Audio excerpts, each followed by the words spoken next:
This is the Absolute Business Mindset podcast, created and hosted by Mark Hayward.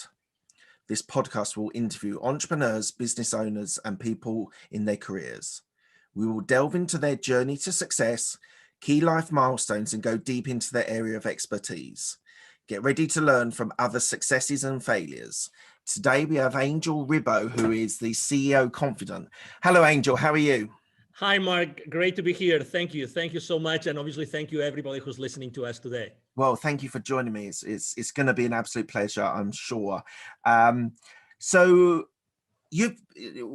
just wanted to give people at the start is a quick synopsis of who you are, what you do at the moment, and then we'll go back and tell the story. So you help sales teams be profitable custodians, which I'm sure we'll talk about later on what a profitable custodian is, in sales negotiation, equity creation, and all based in Dallas, US at the moment. Is that right?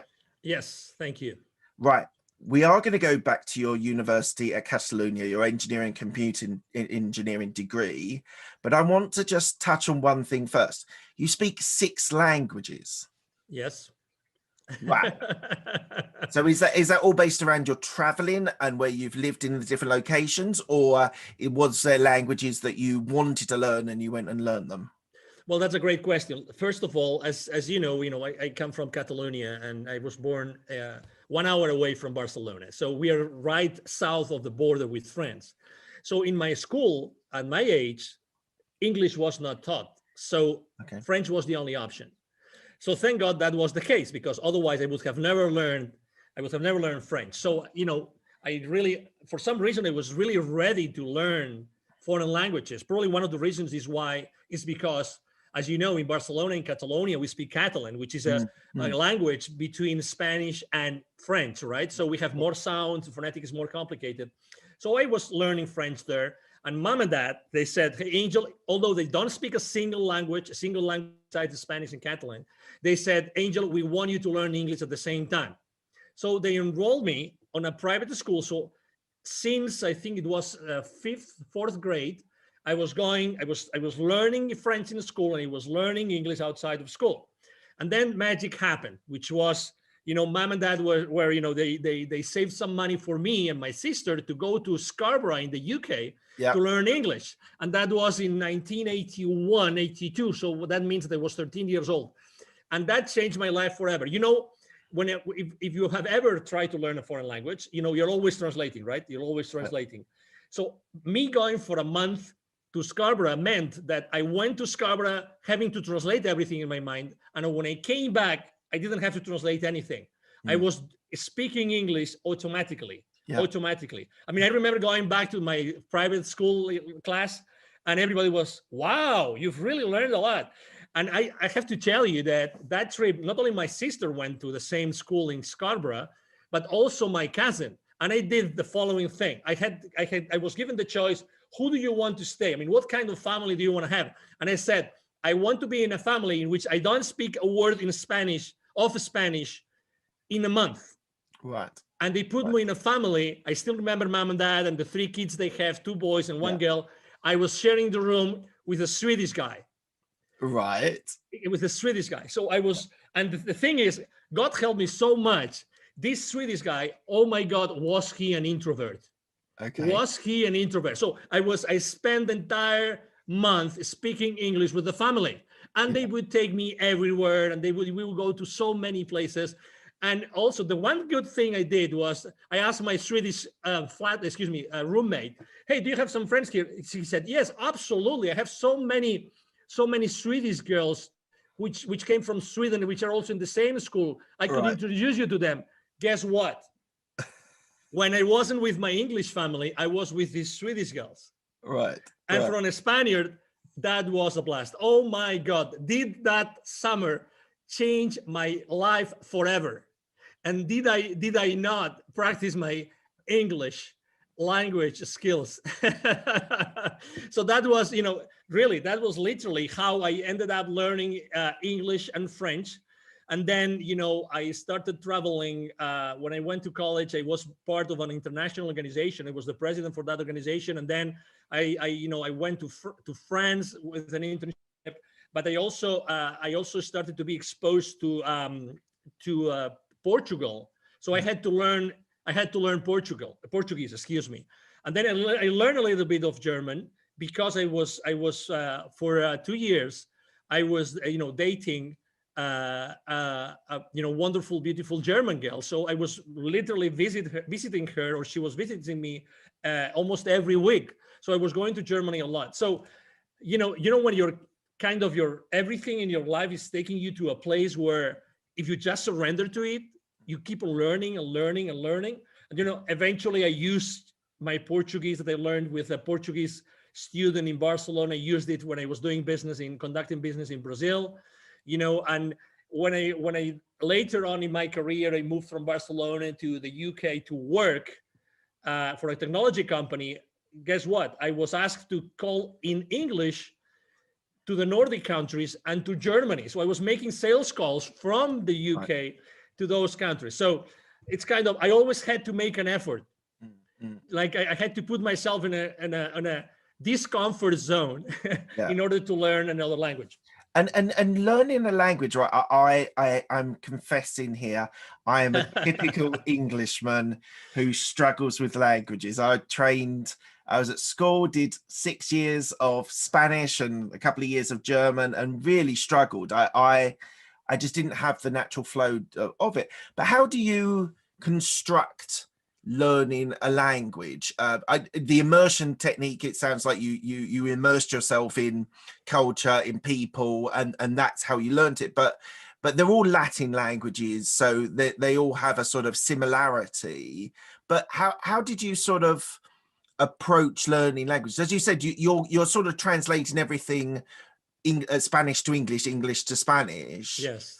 But what sort of techniques did you use to get your languages and embed and understand with such fluidity? Your English is fantastic, and I know you're in the US now, so you do use it every day. But how did you approach learning the languages? Well, this is a great question. I remember when I was once paid, I think my first employer, when I left college, they paid for lessons.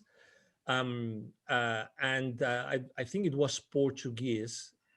And they actually enrolled me. I don't know if I can use commercial names, but for this at this school, Berlitz, which they're very well known for languages and to teaching languages, foreign languages to executives. Yeah. And they would typically, even if you don't know anything about that language, you start listening to it. You start, you don't know anything, but your brain. There's something in your brain that suddenly starts being comfortable, familiar with certain sounds. And the more you are exposed, I remember when I first learned English, when I told you my story to Scarborough, having the TV set that we had in the room always on. It doesn't matter, always on. I would never do that today with the amount of fear that there's in the news. But at that point, it's always getting used to the language, even if I didn't understand what they were saying. It doesn't matter. So you actually used a word which is called immersion. There's a guru in human behavior, who is Tony Robbins. Oh, right? Yeah, I know Tony. If you ever listen to, obviously you have, or you attend one of his events, right?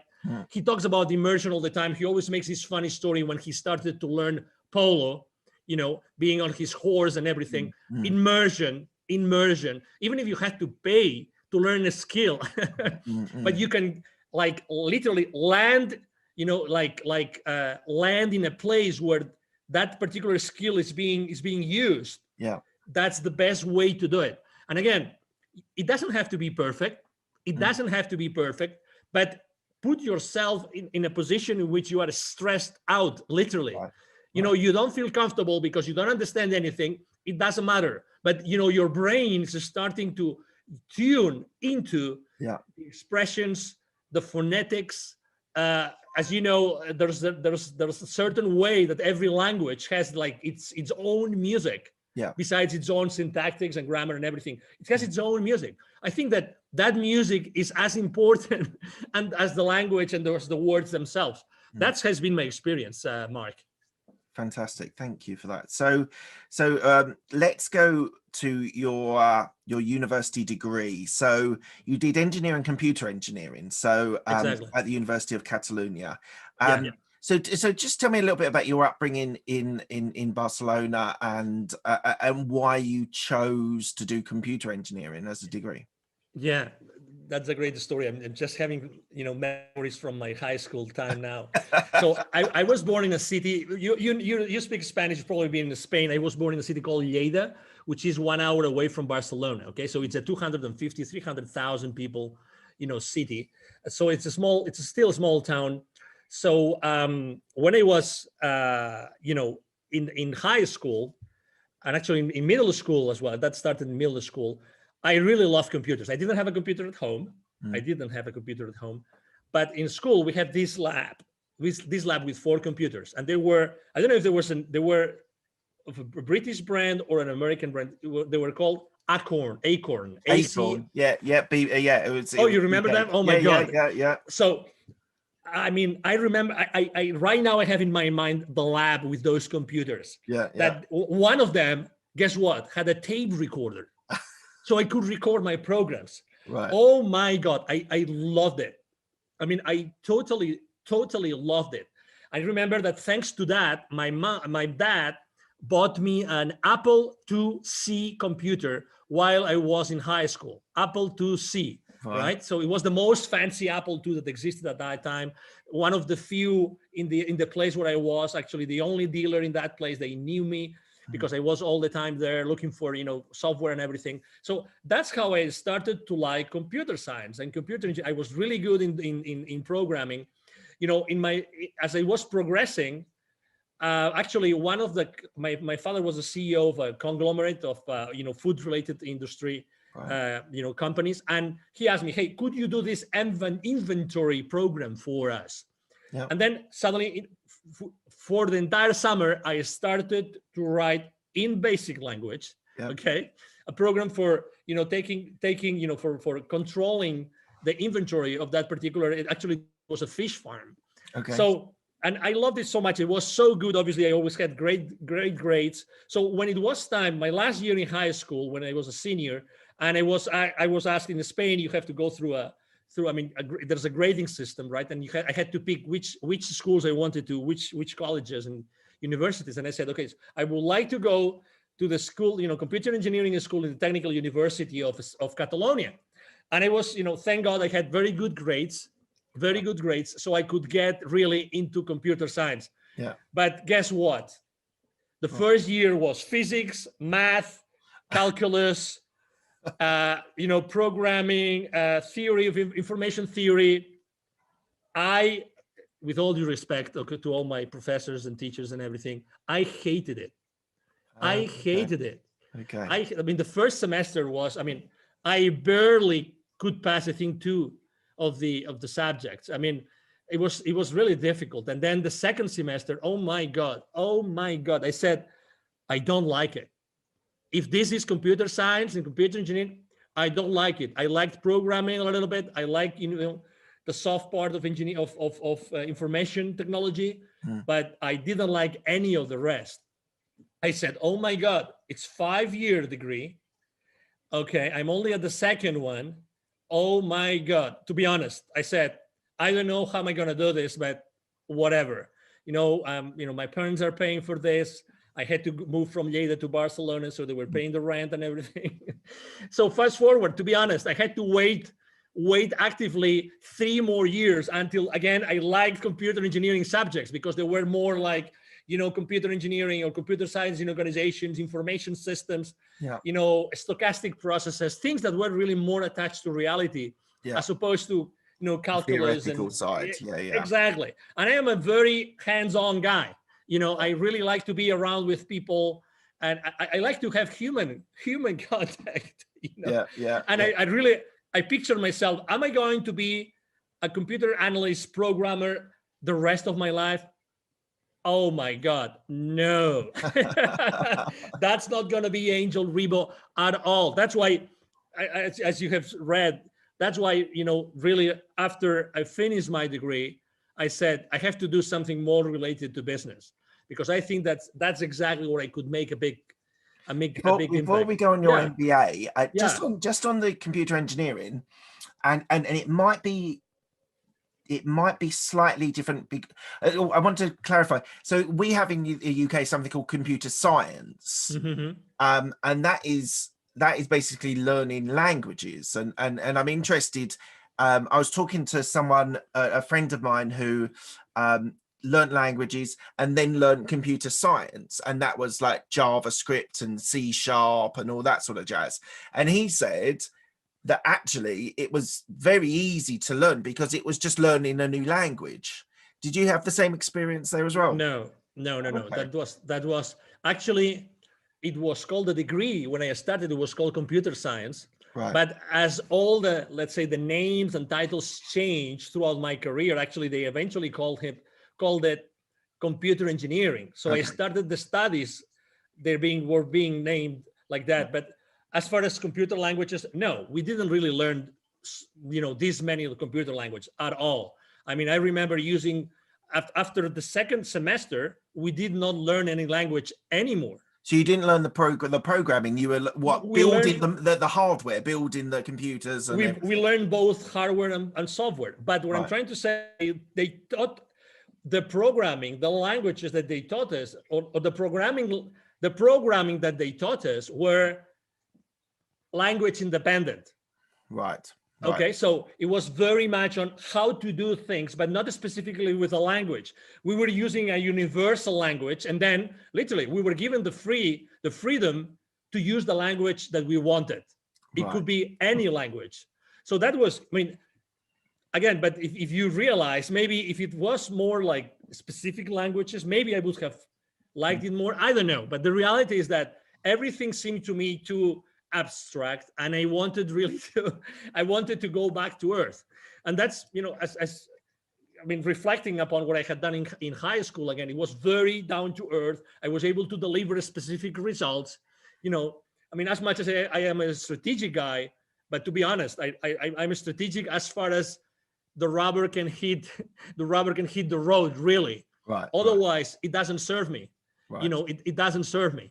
And I need to see those results, because at the end of the day, I think that has helped me a lot in my life in general, like really wanting to see those specific results, those specific outcomes of everything that I have done. Yeah. So you then did an MBA in Barcelona. Yeah. Was that to give you the business experience? Yes. Actually, and one other question, sorry, a follow-up question. Yeah, of course. At that time, doing an MBA, did you want to be an employee working for a big, whether it's computers or whether it was a business or finance, wherever? Did you want to work for a big corporation, or did you want to be an entrepreneur at that stage? That's a great question. I'm going to tell you. So while I was studying, in order to make money, I was actually working at the same time. Right. And I was working, giving education, computer education, teaching WordPerfect and Lotus 1, 2, 3, to the employees of the university of my own college. Okay. Mm-hmm. But the first job that I got before I graduated, I was actually at the rector's office, at the president's office of my own university. Oh, wow. Okay. Because they opened a position in the international, it was called the rector's office, Department of International Relations. And that was my first job. My real first full-time job was like this. So it wasn't related to technology at all. So while I was having that, while I was, doing that job, I was there for 5-6 years. I was actually studying, my MBA. If you ask me why, because I really wanted to have a different perspective of the world. I wasn't thinking of where am I going to work, what kind of role I want to have. I wasn't that strategic. The only thing I knew was that I needed to have additional knowledge if I wanted to go with a higher level of comfort to work for any corporation. Right. So I started working in international programs, and then I started traveling extensively. And we had these wonderful relationships and trips to the UK to talk to the Imperial College and the University of Manchester School of Architecture. And we would go to all these many, universities in Europe, and also in the US and in Latin America, which were mainly the places where we would have, relationships and programs and things going on, right? So that was actually my first full-time job. And it was thanks to a bad personal experience that actually I decided to move out of Spain. But when I was still working, and let me tell you the story because you're going to like it. When I was still working at the university, a headhunter came. A female headhunter came one day and said, Angel, we want you in the private sector. I have this opportunity for you. I cannot disclose how I found you. And actually, I still don't know today why. Okay. But, well, I know why, but I don't know how they found me. But anyway, Okay. we would like you to work in this particular company. I think you would make a great fit. And it was an audiovisual company. Okay, so they would do all sorts of audiovisual productions of any size. It would be the launch of a new car for Jaguar, or it could be like the 100th anniversary of FC Barcelona, just to give you a couple of examples. Yeah. But the reason why I mentioned this is because eventually I was fired from that company. Okay, so that was interesting. What did you do? What did I not do? What did you not do? So there was a lot of politics involved in that company. I was hired by one guy and I made a mistake, which is I allowed myself to say, to accept a position because this guy said, hey, we are reorganizing this part of the company and I'm not going to be your boss anymore. So before I hand you over to the new boss, I want to give you the opportunity to go to another side of the company. It's up to you. You decide what you want to do. Right. Okay. And I really didn't know nor my potential new boss at that division or this other boss. So I said, okay, let's go to this other boss, this other division.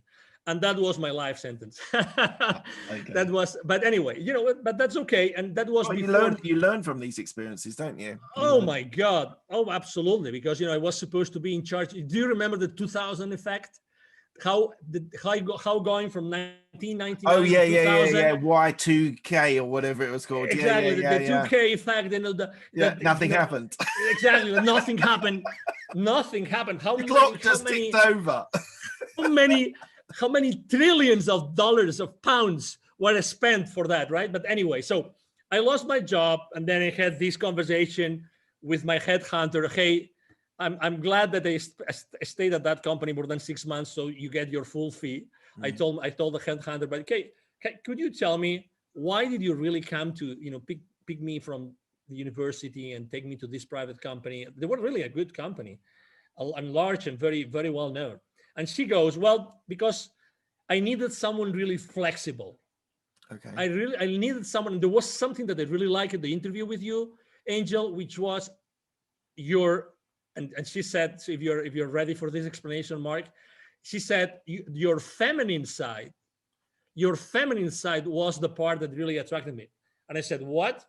And what did you go? What?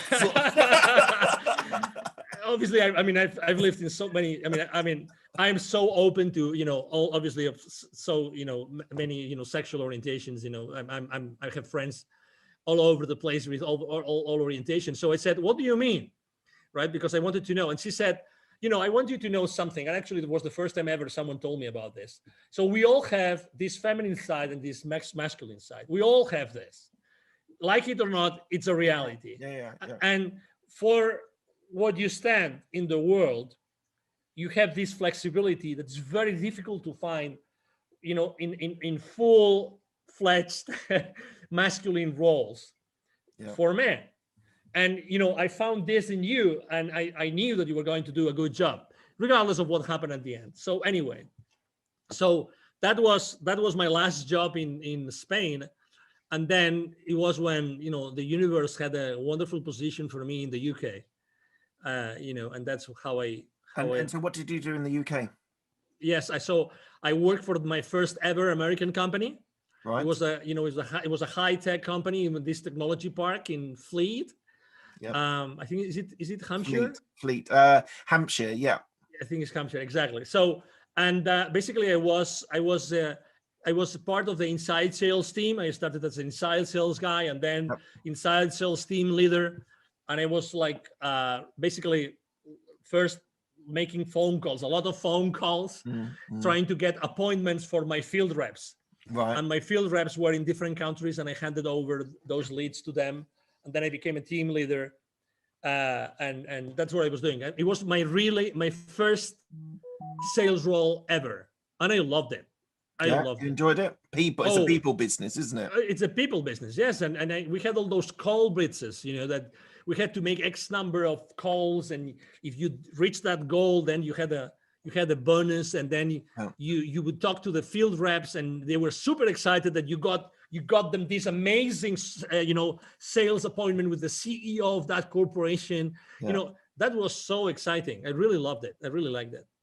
And then I see you moved to Mexico. Is that right? To do sales there as well? Exactly. I moved to Mexico.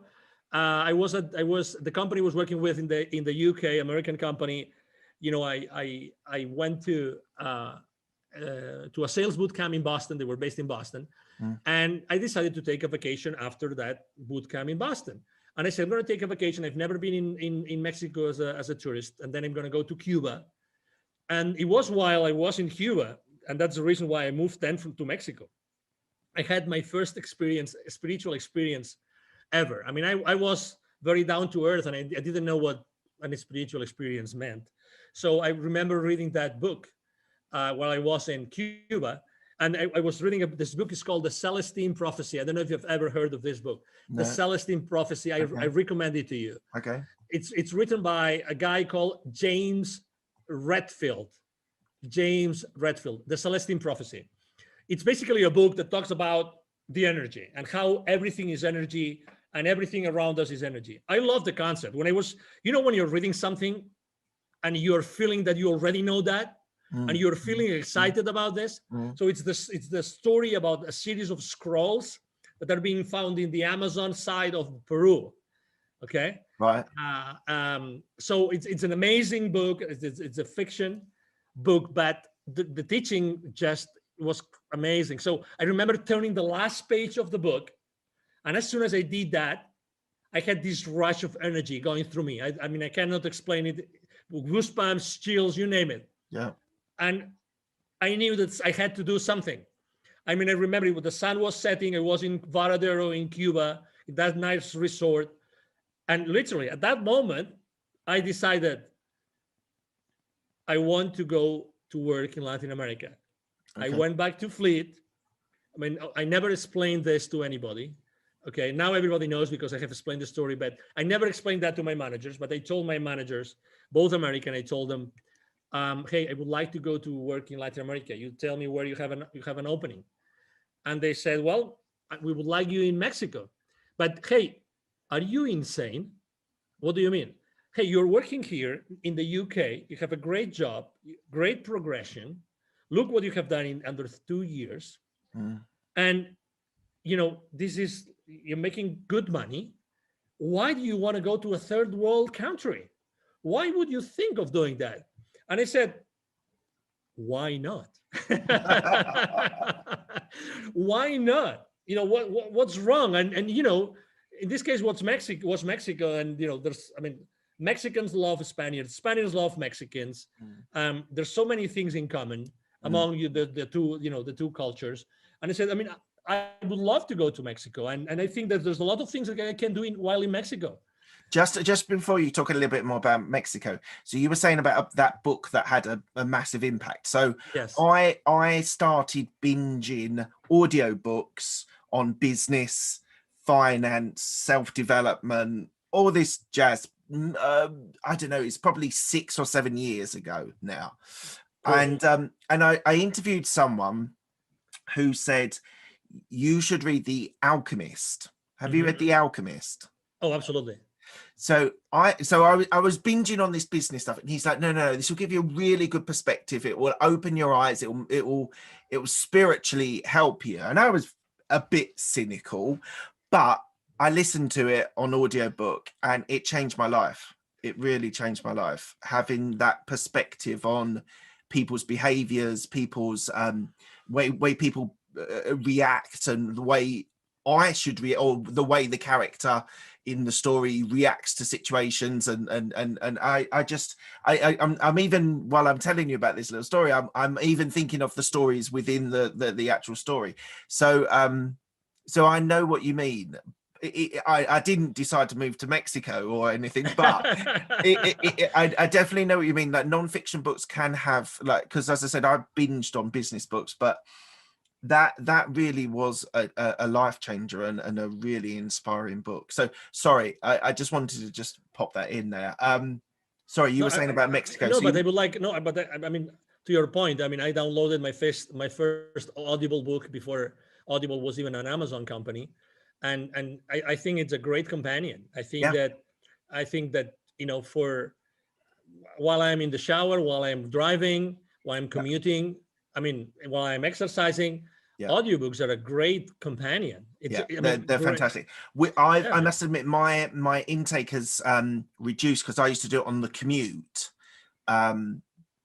into my office while I was still working in corporate, and that was my, as you say, companion. That was go in, listen to a story. I listened to it at 2 times speed as well. My brain now assimilates it faster. I think that's one of my life hacks. Like if you're listening to audiobooks, put it on 2 times speed, because your brain just reacts and starts assimilating the information even though it's coming through faster. Thank you. So try that out. That's a great tip. Try that out. I never thought of doing it, but that's why I never thought of doing it, because when I tried 1.5, it was so uncomfortable. No, the thing is, no, I know. You literally have to do like 2 or 3 times of trying it, and then your brain just switches, and then it goes into that level as well. Exactly. No, you just absolutely. I mean, I am a follower of a guy called Dr. Joe Dispenza. And he talks about, he's one of the most famous neuroscientists, very, very, very respected, because he's very science-based. And he talks about neuronal connections, how they are being built, how they are being, if you want to change your limiting beliefs, how do you have to replace them by others, these kind of things. But now that you said it, I immediately saw it. Exactly. That's the place. You have to be in an uncomfortable place. As many other things in life, you have to be in an uncomfortable place in order to get yourself into a completely different level. And guess what? You just said it. It's a life hack. It's a life hack. I'm going to do this immediately. I mean, thank you. Well, don't do it until we finish the interview. Thank you. Oh, yeah. No, but I mean, just because of this is a life-changing piece of advice. Thank you, Mark. Well, no, honestly. My absolute pleasure. So let's move from Mexico. You then moved to Dallas.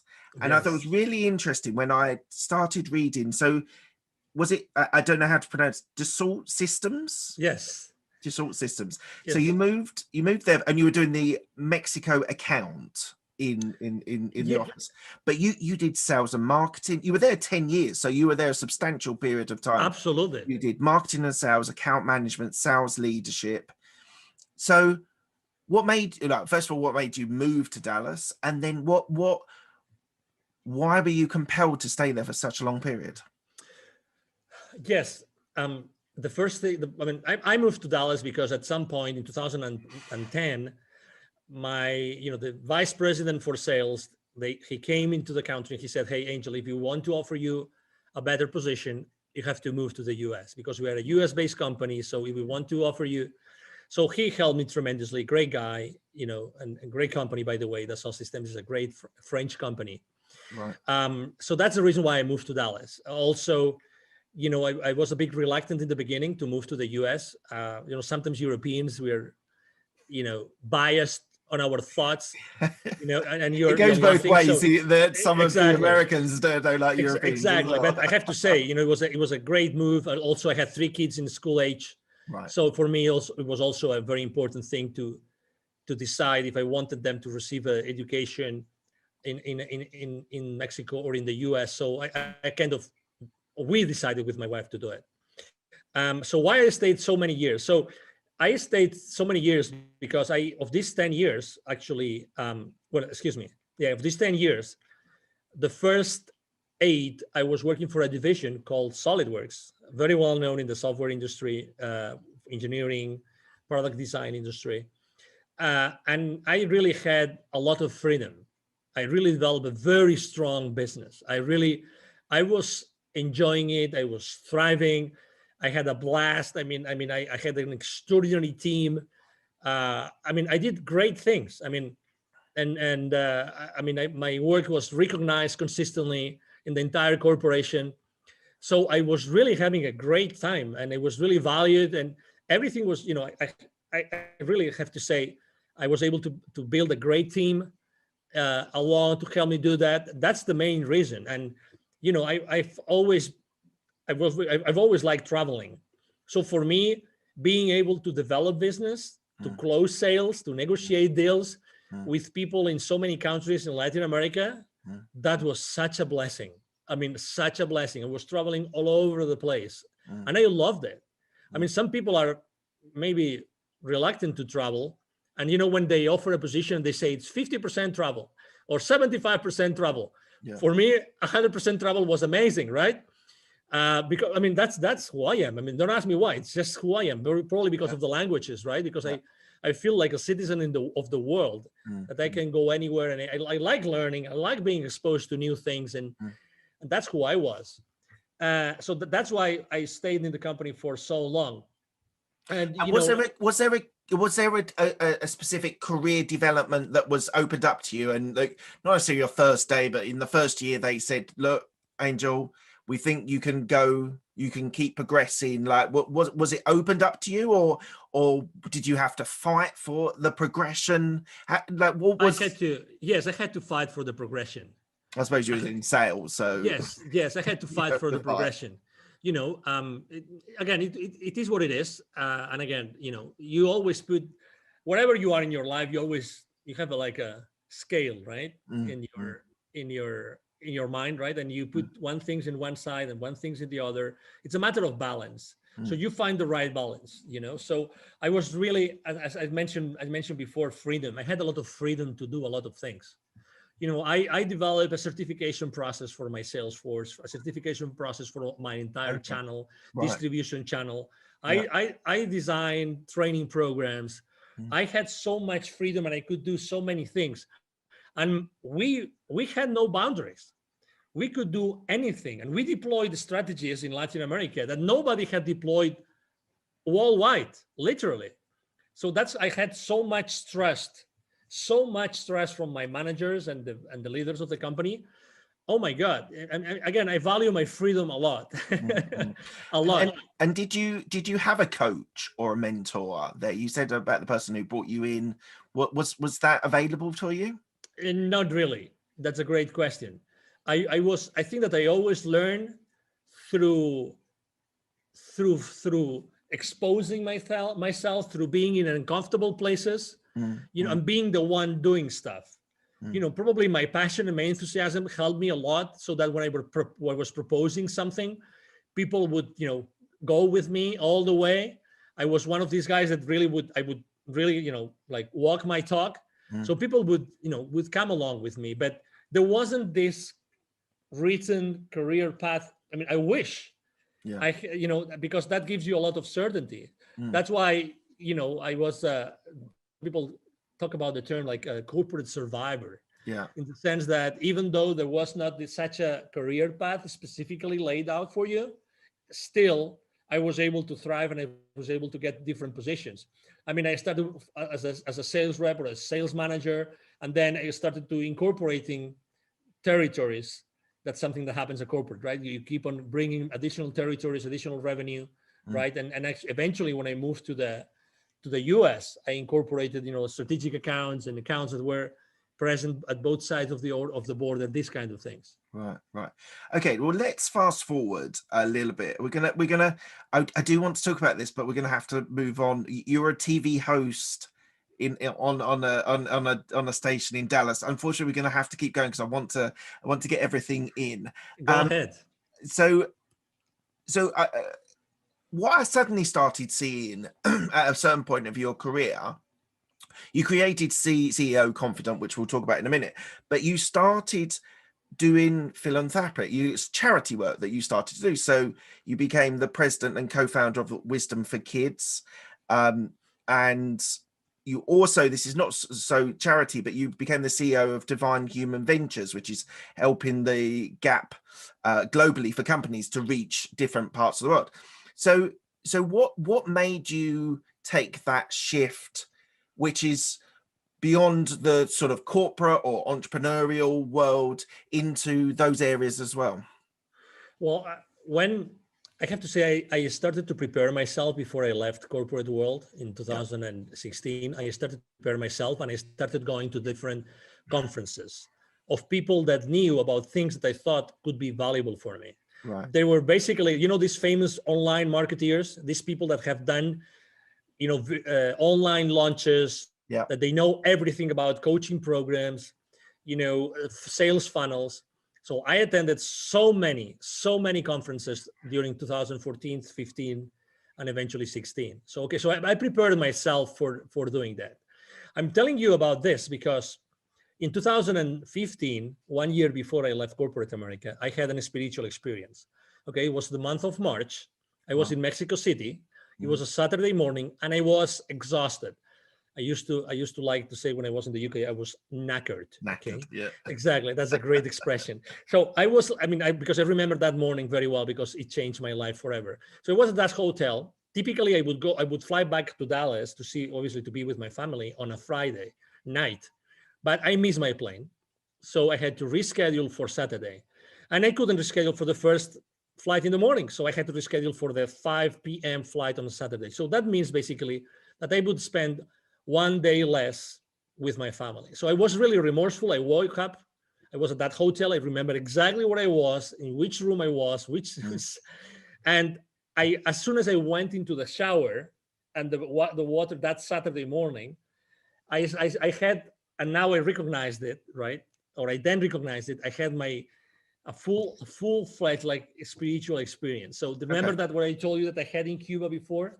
So that happened, but with a lot of images, a lot of flashes, and a lot of things that made me cry like a baby. So imagine myself, from the outside, you would only see an adult, a young man crying in the shower under the water.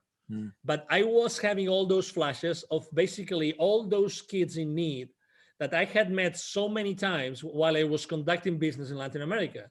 So picture this, right? My clients were, and that's why I call myself the CEO Confident. My clients, while I was in Europe first and then in Latin America, my clients were always large manufacturing companies. And I was always, because of the way we were conducting business, I was always talking to the C-levels of those companies. So I was always going to close business to these top, level the executives of those manufacturing plants. But guess what? In Latin America, manufacturing plants are where? Outskirts of large cities, or even rural areas. And guess what? Where is the poverty? Where is the poverty in those areas? Exactly in those very same areas. So every time I would go to those manufacturing plants to talk to those high executives, before getting into those places, I would see so many examples of kids coming to me and saying, "Hey, sir, senor, would you buy some gum for me, some candies? Would you allow us to keep your car safe while you are inside of the plant? Or could we wash the car? Could we clean your windshield for you?" So all those images of so many examples of kids in need, this came to me so strongly while I was in the shower. And it was very clear to me after literally crying under the shower for 15 minutes. It was very clear to me that I had to do something, that experience, that incredible amount of energy going through me meant that I had to do something about it. Okay. So I remember that I was so sensitive that day. The gentleman, Mr. Martin, Mr. Martin, he was the guy that was like my driver in Mexico every time I would go to Mexico. So I remember having breakfast. He called me, "Hey, are you ready for the appointment we're gonna have this morning?" I said, "No, you're gonna have breakfast with me today." So I invited him for breakfast, and we had a breakfast together. I remember that breakfast as if it was today.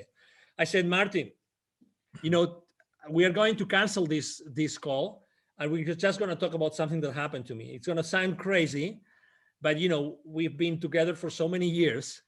It was 2015. Okay, so I would like to share a story with you, and that's what I would like to do for the rest of my life. And I remember even crying over breakfast as I was explaining to him what had happened, a few minutes ago before, right? And that's the reason why.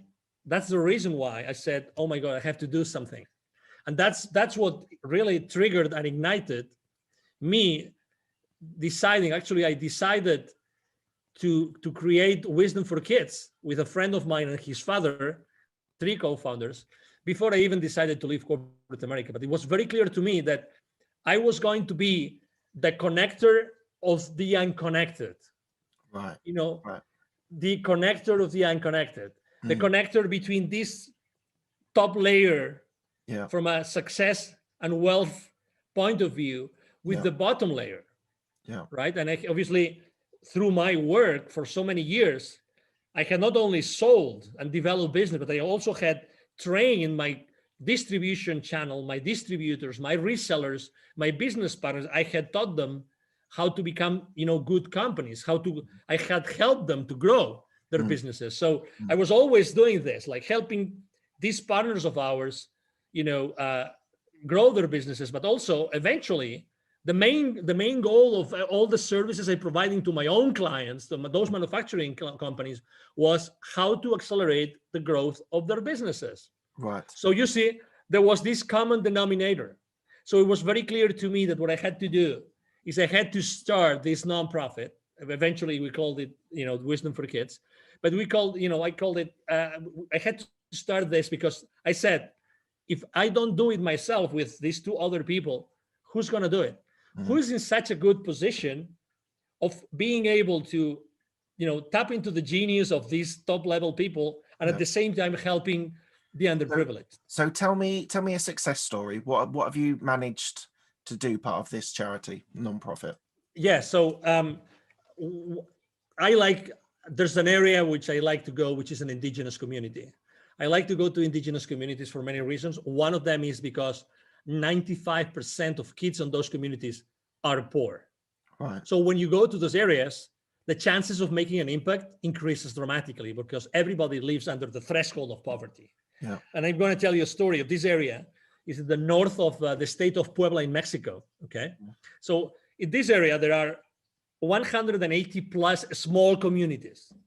Many of them speak their own languages, originally from the Aztecs, Toltecs, this kind of, originally civilizations, let's say, or cultures. So one success story I can make is in a particular area, one of those sub-communities there, when we deliver our workshops, right, what we do is we do a lot of self-esteem work. We do a lot of neuro-linguistic programming, okay? Because we want to make sure that whatever we do in that community, it's sustainable. Exactly, it's sustainable, right? So we went to that place, and we basically started talking about, hey, you have to love yourself. I mean, this is kind of the message, right? I mean, we don't teach it like this. There's no whiteboard. We jump, we sing, we dance, all sorts of crazy things that you can imagine we do with the kids. Why? Because we connect with them, again, at an energy level. Yeah. We raise the energy of that place wherever we conduct our workshops. And that's the main goal. The main goal is we connect with them at such an energy level that, like, the most amazing part of the workshop, which is a 20-minute meditation, has the most impact. So for 1 hour and 40 minutes, we are preparing our kids for the most important part of the workshop, which is the meditation. Right. I mean, you have to think that we spent 2 years preparing the workshop. We had 2 PhD students preparing the workshop with us. Right. All right. So there's these 2 kids, which were brothers, which had different grades. One was 2nd grade and the other one was 3rd grade. And the story, the success story is because, we always say that we help underprivileged kids in Latin America become entrepreneurs using their local resources. We don't want them to go somewhere else to be successful. Yeah. We want them to become aware of the wealth and the resources which is around them. Yeah. Okay, so we told them, hey, okay, so what do you think you have here that people might like, right? And we started having that conversation, right? So we brought the mom of these two kids, okay? We brought them and we say, okay, so what do you think we could do? And one of these kids really was very good with what he was doing with his hands, right? And we said, why don't you start making, and it's a very simple thing, but bracelets with stones that you were able to find here. Yeah. Actually, and they said, wow, that sounds really interesting. So we sat down with them, we sat down with the mom, and we made sure that, they were going to, we were going to have a continuation, because the challenge there is not passing on the how to do something, it's to do it. It's actually to take action. Remember, it's not, there's one mantra that I always share with my business, with my clients, which is take imperfect action now. Yeah. That's my mantra, take imperfect action now. So we sat down with them, and, that was at the end of 2019. And we said, okay, so this is what we're going to do. So we make sure that, our local teams, we always have local teams, we develop local teams when we go to a community. They're going to make sure that you guys are going to be following through. Okay. So our volunteers locally, have been talking to this mom and to these kids. And I know for a fact that these kids have been, selling those bracelets to the local community. In this area, actually, there's a former Toltec pyramid compound. So it's a very highly charged, again, energy place. It's a magic place. So they already have a place where tourists go, so they can sell those bracelets already to the local community. And, after that, there's going to be many things that are going to happen. I mean, obviously, unfortunately, the world closed down, unfortunately, in 2020. But we're talking about incorporating other nature, elements of nature into their bracelets. And obviously, writing a story about that. We are very cautious about keeping the identity of those kids safe. We don't carry a single list. There's no list. I mean, of those 1,000 kids more plus that we have helped, we don't carry any single registry. We don't want anybody to hack into our information and use it inappropriately. We're very, very cautious about that. I think that privacy and confidentiality is extremely important today. And we want to keep those communities safe. So that's a great example. That's a very good example of a success story. That's fantastic, and all power to you. I think it's a wonderful idea. And what's so great about it for me is that you're inspiring children to perhaps be entrepreneurs, but in their community, in their country. They don't feel they have to go to America or go to the cities. They can develop within the local community, which I think is wonderful. I want to ask you a question which I don't often ask, but I'm intrigued. So you've described yourself as a global citizen. You travel all around the world. You are you speak many languages, and a lot of your time is traveling. And you mentioned a little bit earlier on about having 3 kids. So how do you balance being a global citizen and also being a parent of 3 kids? That's a great question. And let me make a confession. I think that once my wife gave an interview to someone and she said it, so that's why I'm going to say it. Okay. At some point in time, I think it was in 2008, so 2 years before we left for the US, actually, and she didn't tell me actually until 3 years later. So only a few months before she got pregnant of our second kid, she told me she was actually thinking, she told me one day, Angel, you were spending so much time gone. I thought our marriage would never last. Never. We were living in Puerto Vallarta in the Pacific coast of Mexico. And I would literally spend 2 weeks in a row gone. Right. Like gone. And we had at that time we had an 8-year-old kid. I was literally gone. And that comes with a price, right? So I obviously I was gone because I loved what I was doing. I totally loved it. But so that came definitely with a toll. right? And when I made the decision of leaving corporate America, actually one of the main reasons besides my nonprofit was I really would like to spend more time with my family. And let me tell you, I've taken my second kid, my 12-year-old now, I've taken him with me to do what I do. Right. And it's really eye-opening because I remember when I took him for the first time, we got to the place in the mountains. It was a very poor village. You know, there was the Sunday market was on. It was dirty. It was smelly. It was raining, you know, cats and dogs.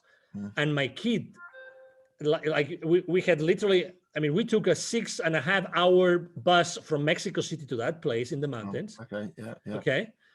I mean, and my kid said, Daddy, I want to go back home now.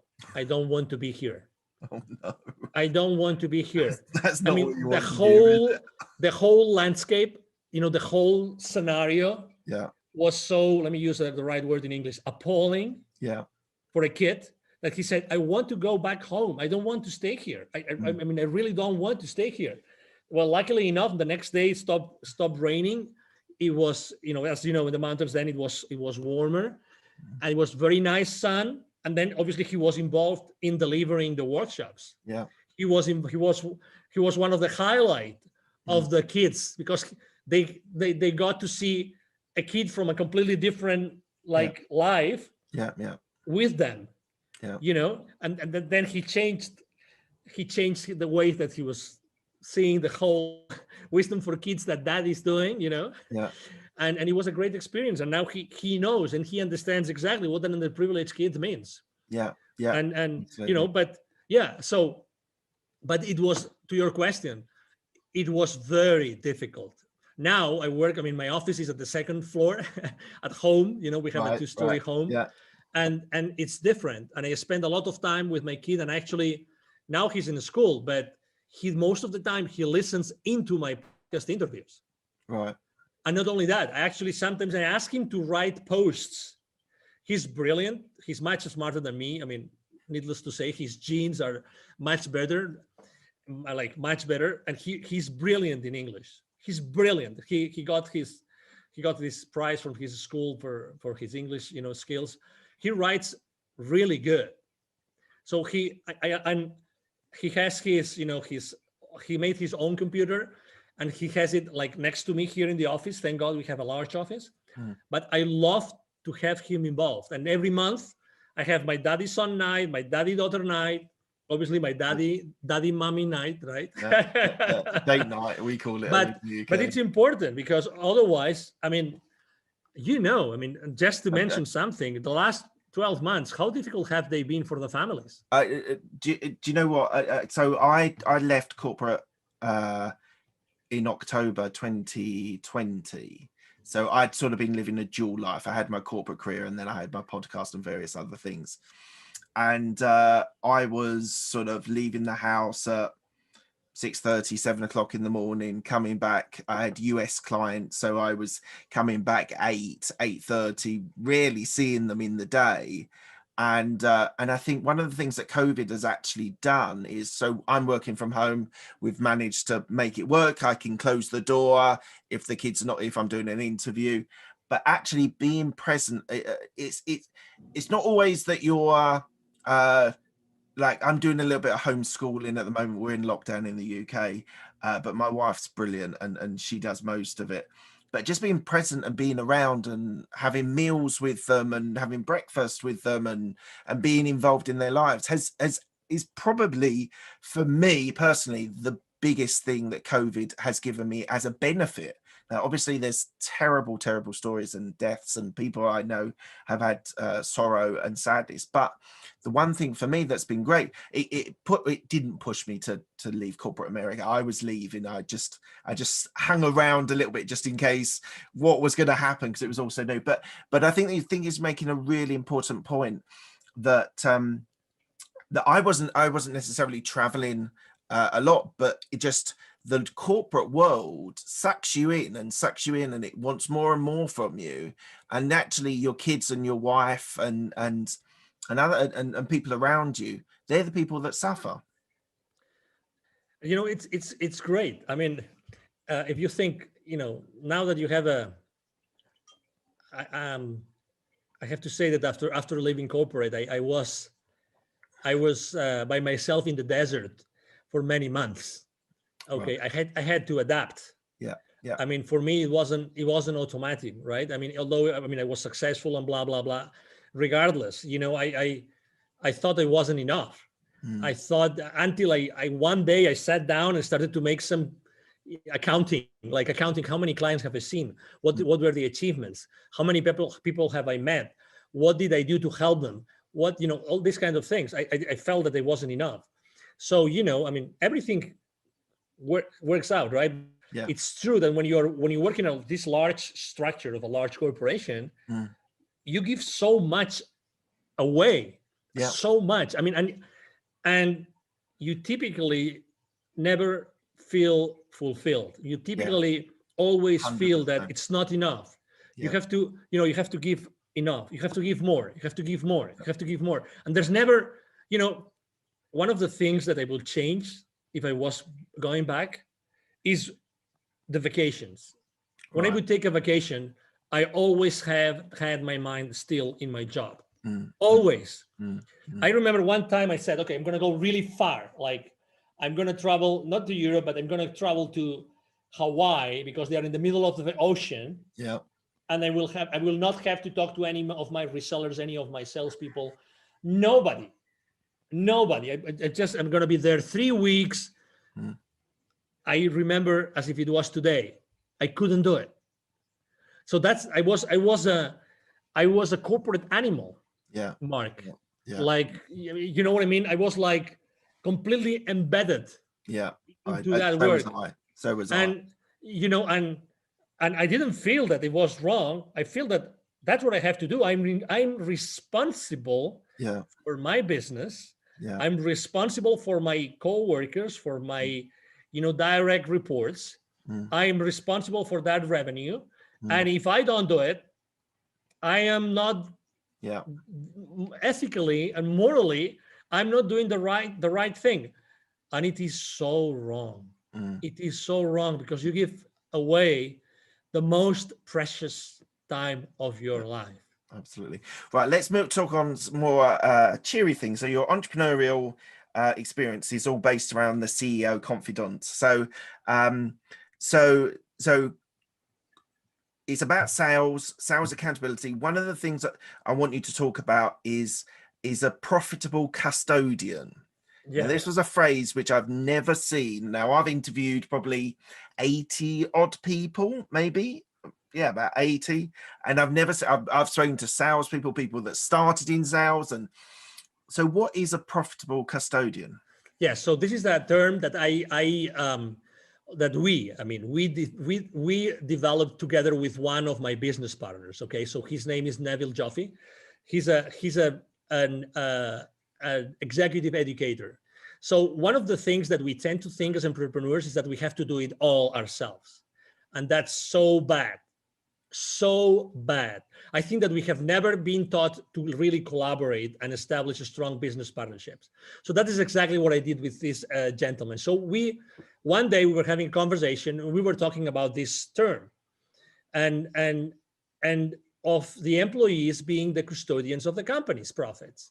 And I said, hey, we have something here. What if we start, if the main goal, the ultimate purpose of any company is to produce sustainable profits and cash flow for their shareholders, for the equity holders of those corporations, if that's the main goal, and what we are doing here is to remind everybody of the financial implications of the business decisions, then every single employee is the custodian of their company's profits. Right. You know, and you were in corporate, I was in corporate. Seriously, how many real conversations, in-depth conversations did you have with any of your clients or business partners while in corporate about financial statements, about balance sheet, about P&L, you know, many, but how comfortable did you feel? That's a different question. Yeah. How comfortable did you feel? Even if I went through a MBA, I really didn't feel. So when I was talking to Neville Joffe, we realized that, and he told me, because he had surveyed so many people, that we are never trained at corporate to be aware of the financial implications of every single decision that we make. Yeah. It can be a discount, it can be a new product, anything that we do at corporate, So then we came up with this concept, which is profitability custodians. I ran to GoDaddy. I protected literally, I did that day. When you have one of these amazing ideas. Yeah. I went to GoDaddy. I booked the domain profitability custodians, and then we started using it. And it's because it's the reality. We are really not aware, even at the personal level.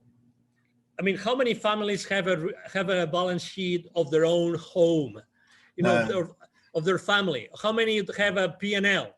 Do you know the financial implications of a decision? Well, roughly. The answer is roughly, right? Yeah. Do you know something that was a game changer for me? You were talking about books earlier on. Yeah. Remy Sethi, who wrote a book called Make You Rich or something, and it was a game changer again for me, because it started talking about, on a personal finance point of view, having different accounts for different things. So we had a Christmas account that we were putting money in every month, and that when Christmas came around, when you buy stupid amounts of presents for your kids and things like that, we had a fund for it, and we didn't even spend all the money that was available. So now that's rolled on to birthday funds when we want to buy the kids birthdays, and I've managed to be able to separate. So I now put every month a little bit away for tax, a little bit into this fund. My business account, I always keep a slash fund available, especially on my properties or real estate, if there's a boiler going or whatever, something like that. So that was really a game changer for me, to actually, instead of just having one account and so many things dipping in and dipping out, and you can never control what's coming in or what's going out, you just never have a concept of it. So it sounds to me that you're sort of giving that sort of responsibility to the people you're training as well. Exactly. So what we do is we actually start from the personal financial statements of every single employee. Okay, we're talking about, I mean, this is designed for both entrepreneurs and for corporate business operators, let's say. So we started from the financial statements, of personal financial statements of everybody who is being trained, because it's from there, it's from that position where everybody acknowledges what we're talking about, that we then go to corporate finances. And again, it's the same thing. Wherever you are in the corporate arena, wherever you are in the corporate world, whatever the place in that matrix of your company is that you are, every single decision that you make has a financial implication. Yeah. So basically that means that every time you make a decision, you're actually signing a check. But the CFO doesn't know, but you're actually signing a check. Yeah. So every single employee are signing checks. That's why they are the profitability custodians. And exactly, it's a very unique term. But every single employee is the profitability custodian of the company's profits, because that's the nature of the company. And that's a blind spot. That's a big blind spot. We run, as you know, we are very active on LinkedIn. We run a survey on my profile. I run a survey asking, what do you think is the main blind spot of salespeople in the corporate world? And we expected that profitability would be one of the top places. It wasn't the top. It was not the top. So that's why, again, even though every single company exists, in order to produce sustainable to increase sustainably, shareholder value and cash flow, that's the main goal of a corporation, then very little is done at an employee level. Obviously, the CFO knows what he's doing, but how much is being done in order to align? 100%, especially in corporate, because people that I worked with. So I want to talk about innovation, but just on that. Go ahead. Well, I'll lead into innovation, but people that I worked with, they had no responsibility for their products that they were working on. They turned up and they did tasks, and that was they then left.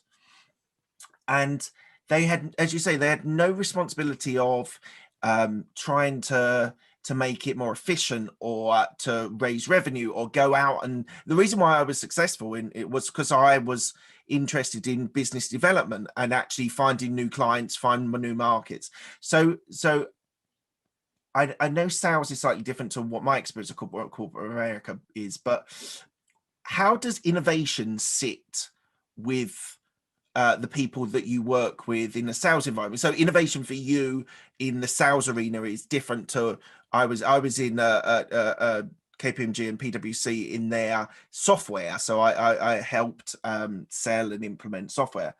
But how does innovation sit for the sales market in corporate America, or even in entrepreneurs that you help?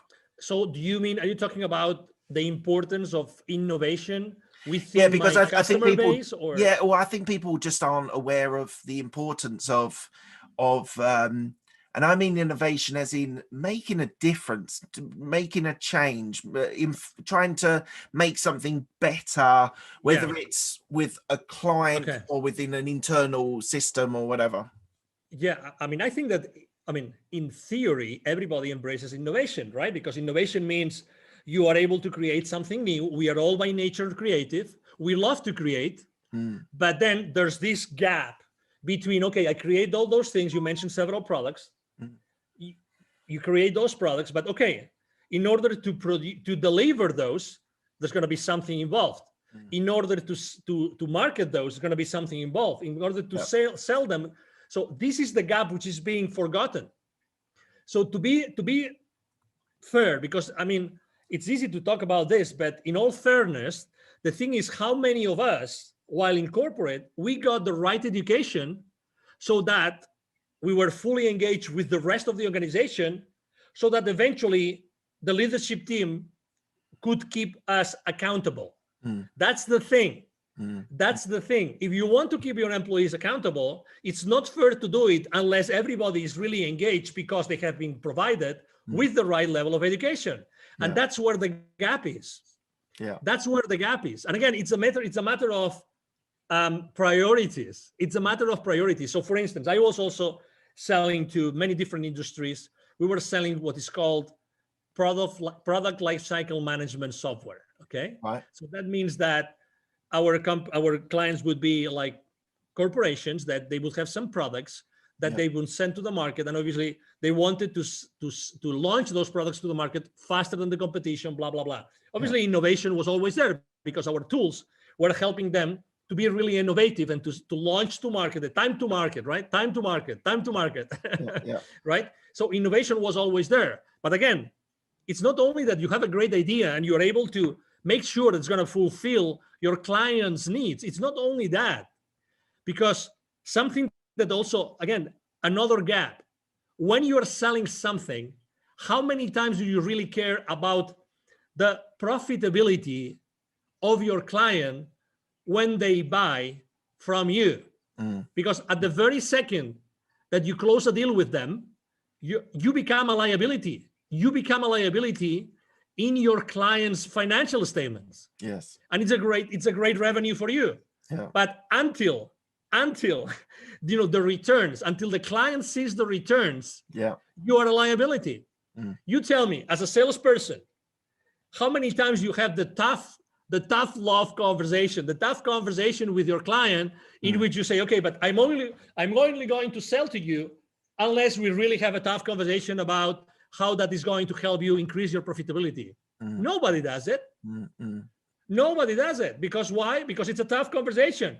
It's like, when you're dating this girl that you really wanted to date, like you were like dying to date with that girl, and then you immediately, for some reason, something changes and she says yes, and it's your first opportunity. Are you going to go raw the first day? Are you going to tell her everything? Not the first day, not even the first month, not even the first year, because she's the lady of your dreams, right? Mm-hmm. So it's the same thing.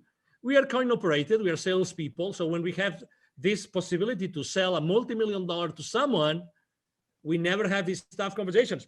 Wrong. This is the wrong thing to do, because we want long-term relationships with our clients. The best way to keep our clients alive and keep on buying from us is if we make sure that we develop that win-win, in which they recover and they make their investment in our products and services profitable.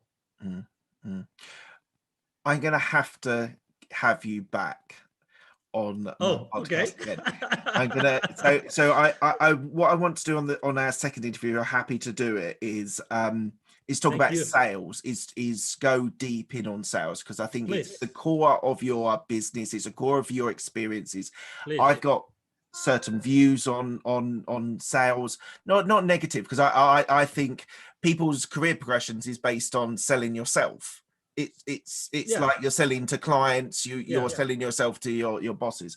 So we'll have to get you back on in a month or two. Right, we're coming to the end of the interview. I asked my guests 6 same questions.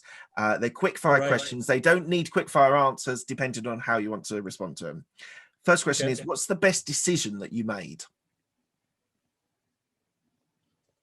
Have kids. What's the best piece of advice you were given? Be open to what the universe has to tell you. Okay, awesome. Who helped you most in your career? My wife. Any regrets? A lot, but I wouldn't be who I am unless I had gone through those challenges. So that's okay. I'm a human being, so I am still wired, and I still feel that I did something wrong, but really, I'm happy to be who I am with all my flaws. That's fantastic. What are you most proud of? Well, what I have achieved. I've helped so many people. All the lives that I have been able to change. Awesome. And what does legacy mean to you? Well, legacy means all those things that the people that have been able to impact, to your previous question, all those memories, all those examples that I was able to give to all these people, the people that I was able to lead throughout my life. And that includes obviously my wife and my kids. Fantastic. Thank you very much. Where can people find you? Thank you. Yeah, very easy. Go to LinkedIn, Angel Ribo, the CEO Confident, or send me an email. Ribo is spelled like R-I-B as in boy O. So my email address is angel, as in heaven, angel@angelribo.com. And I have to tell you, or myself or someone in my team will be, kind enough to respond to your message. So don't hesitate to write to me. That's fantastic. Thank you very much, Angel. It's been an absolute pleasure. Thank you. The pleasure has been mine. And obviously, thank you very much to the audience who has been listening to us today.